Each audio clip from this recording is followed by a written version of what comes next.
Bonjour, ici Mathieu Ludovox.fr, bienvenue dans ce Ludo Chrono. Aujourd'hui, je vais vous parler de l'Ombre du Kraken, qui est un jeu de déduction sociale pour 5 à 11 joueurs de 12 ans et plus, et des parties d'environ 45 à 90 minutes. Alors, dans l'Ombre du Kraken, on va être l'équipage d'un navire, mais on est séparé en 3 factions. Il y a les marins, les pirates et le chef du culte et ses cultistes. Pour les marins, il s'agira d'amener le bateau jusqu'à la baie d'Embrunzure.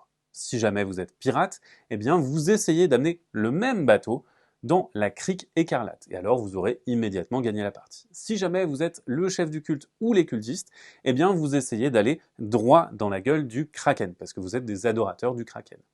Le chef du culte va également remporter la partie s'il est offert en sacrifice au Kraken, si le bateau va sur l'une de ses tuiles. Voilà pour les objectifs de joueurs. Chaque joueur va recevoir en début de partie 3 mousquets, une carte personnage et également une carte loyauté. Cette carte loyauté ici par exemple m'indique que je suis marin. Et on va donc ensuite, une fois qu'on les a distribués, tous fermer les yeux. Les pirates vont ensemble ouvrir les yeux, se reconnaître et refermer les yeux. Et après on pourra commencer la partie. La partie se déroule en un certain nombre de tours. Et donc, à chaque tour, on a une séquence à respecter. La première chose, c'est que le capitaine va nommer 2 aides, le lieutenant et le navigateur. Le lieutenant l'aidera à sélectionner des cartes navigation qui seront placées dans le coffre et le navigateur aura le mot final sur la carte qui sera utilisée. Ensuite, il y aura le déplacement, la navigation en fonction de la carte qui est sélectionnée. On va donc déplacer le navire, déclencher des événements en fonction de la carte qui est choisie, et on va ensuite passer à une manche suivante, et on va progresser donc de case en case jusqu'à ce qu'une des conditions de fin de partie soit accomplie. Voilà pour le principe très global de ce qu'on va faire lors d'un tour. Maintenant, plus précisément, qu'est-ce que ça donne? Eh bien, ici, je suis le premier capitaine. J'ai tiré la carte personnage premier capitaine. Et donc, la première chose que je vais faire, c'est nommer mon groupe de navigation. Ici, je vais choisir le joueur à ma gauche pour être lieutenant et ce joueur-là pour être navigateur.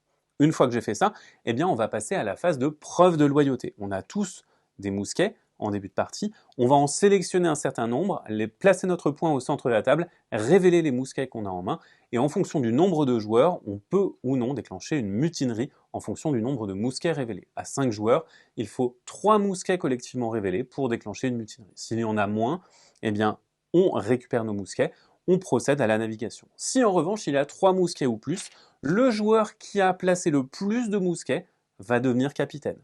Il y a des façons de trancher les égalités, notamment le capitaine qui va interdire à un joueur de devenir le prochain capitaine parmi les joueurs à égalité. Si jamais on a procédé à une mutinerie, le nouveau capitaine va procéder à une nouvelle attribution des rôles et ainsi de suite. Si jamais on passe à la navigation, eh bien, on va procéder à une phase comme ceci. Le capitaine va piocher 2 cartes navigation et les consulter secrètement. Alors qu'est-ce qu'il y a sur ces cartes navigation? Il va y avoir une direction. Et cette direction, elle va indiquer si le bateau va plutôt se diriger directement vers le nord, vers l'ouest ou vers l'est. Et ainsi, plutôt vers les pirates, vers les marins ou alors vers le Kraken. Mais on a aussi des événements qui vont se trouver ici et qui vont être vraiment très importants parce qu'ils vont potentiellement changer un petit peu la physionomie des choses. De mon côté, eh bien, vous voyez que j'ai ces 2 cartes navigation, l'une qui va plutôt aider les pirates et l'autre qui va me permettre de progresser plus directement mais aider potentiellement le culte. Je vais donc plutôt choisir la carte qui va me faire progresser plus vite. Je défausse la carte que je n'ai pas sélectionnée face cachée en haute mer et cette carte, je la place face cachée ici. Mon lieutenant fait de même, il va récupérer les 2 premières cartes de la pioche, les consulter et venir en choisir une, la placer ici. Après quoi, on ferme la boîte, le navigateur la récupère, la secoue pour mélanger les 2 cartes, va consulter secrètement ce qui va se trouver là, choisir l'une des cartes qui va défausser en haute mer et l'autre, elle va tout simplement être jouée. On va alors la révéler et on va appliquer son effet. Tout d'abord, on applique le déplacement, on va le déplacer dans le sens et dans la couleur de la flèche. Ici, il s'agit d'une flèche rouge qui amène vers l'ouest. Vous voyez que la flèche rouge ici, elle amène bien vers l'ouest. Ensuite, on applique l'effet de la case sur laquelle on tombe. Ici, il n'y a pas de pouvoir, mais vous voyez qu'il y a des cases avec des pouvoirs. Et enfin, on va avoir l'événement qu'on va trouver ici. Pour l'événement d'ivresse, on va simplement passer le titre de capitaine à un autre joueur. On va avoir du gain ou de la perte de mousquet, on va avoir de la consultation de défausse, bref, on va pouvoir gagner toutes sortes d'informations de cette manière. Avec les événements du culte, comme celui qu'on a vu tout à l'heure, eh bien on a le réveil du culte, et alors on peut avoir un événement qui va bénéficier au chef du culte. Par exemple ici, le chef du culte, il pourrait tout simplement consulter les rôles de toute l'équipe de navigation, mais il peut également convertir des gens en cultistes, et il va donc les faire changer d'objectif en cours de partie.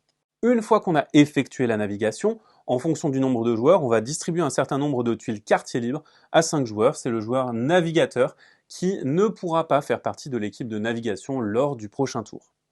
Une fois qu'on a fait ça, le tour est terminé, on passe au tour suivant, et ainsi de suite. Alors maintenant, vous voyez qu'on a choisi certaines choses, le navigateur il a recueilli des informations, on va donc potentiellement essayer de deviner les rôles et les allégeances des uns et des autres pour essayer de s'allier avec eux, ou plutôt de se méfier de ce qu'ils vont nous donner.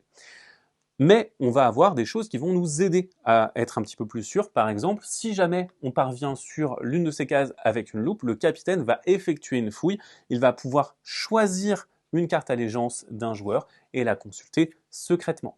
Certains événements vont également nous permettre de consulter ce qui a été défaussé, donc on va pouvoir savoir un petit peu ce qui va rester dans la pioche. Ici, on est sur un plateau de courte expédition, mais sur l'autre face du plateau, on va avoir d'autres effets. Notamment, on va avoir la possibilité de couper la langue d'un joueur. Il ne pourra plus parler pendant le restant de la partie, il devra s'exprimer par signe. Ou encore, on va pouvoir supplicier un joueur qui va devoir révéler une information publique. Il va devoir dire « je ne suis pas une faction », par exemple « je ne suis pas un pirate » ou « je ne suis pas un marin ». Et il va le faire grâce à ces cartes-ci. On a également tous une carte de personnage. Cette carte de personnage, elle a un pouvoir particulier avec parfois un effet de déclenchement, donc ou un timing précis pour être déclenché qui va nous bénéficier. Donc on va la révéler au moment où on le souhaite pour réaliser des effets. Ça va pouvoir nous permettre de voler des mousquets, de faire en sorte que on voit plus de cartes à un moment T, etc., etc.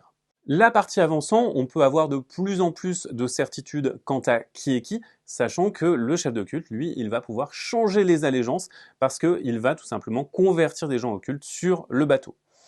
Pour remporter la partie, les marins doivent amener le bateau ici, les pirates doivent amener le bateau ici, le chef du culte et ses cultistes doivent amener le bateau dans la gueule du kraken, ou alors, si jamais le bateau atteint l'une des cases kraken, le capitaine doit sacrifier quelqu'un, et si à ce moment-là il sacrifie le chef du culte et les cultistes ont immédiatement gagné la partie.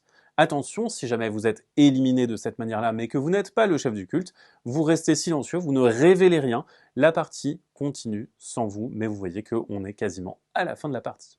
Voilà pour cet aperçu de la séquence de jeu de l'ombre du Kraken. Alors, bien entendu, j'ai passé un petit peu sous silence certaines choses, par exemple le navigateur qui peut refuser d'obéir à un ordre en sautant par-dessus bord et en s'éliminant lui-même, le fait qu'on doit faire une navigation d'urgence dans ce moment-là, les divers pouvoirs qui peuvent interagir avec pas mal de choses. Bref, vous l'aurez compris, l'ombre du Kraken est un jeu de déduction sociale dans lequel on va devoir amener le bateau vers un endroit bien précis, mais dans lequel il va falloir se fier à des gens dont les allégeances sont parfois changeantes. Maintenant, à vous de jouer et à bientôt sur ludovox.fr.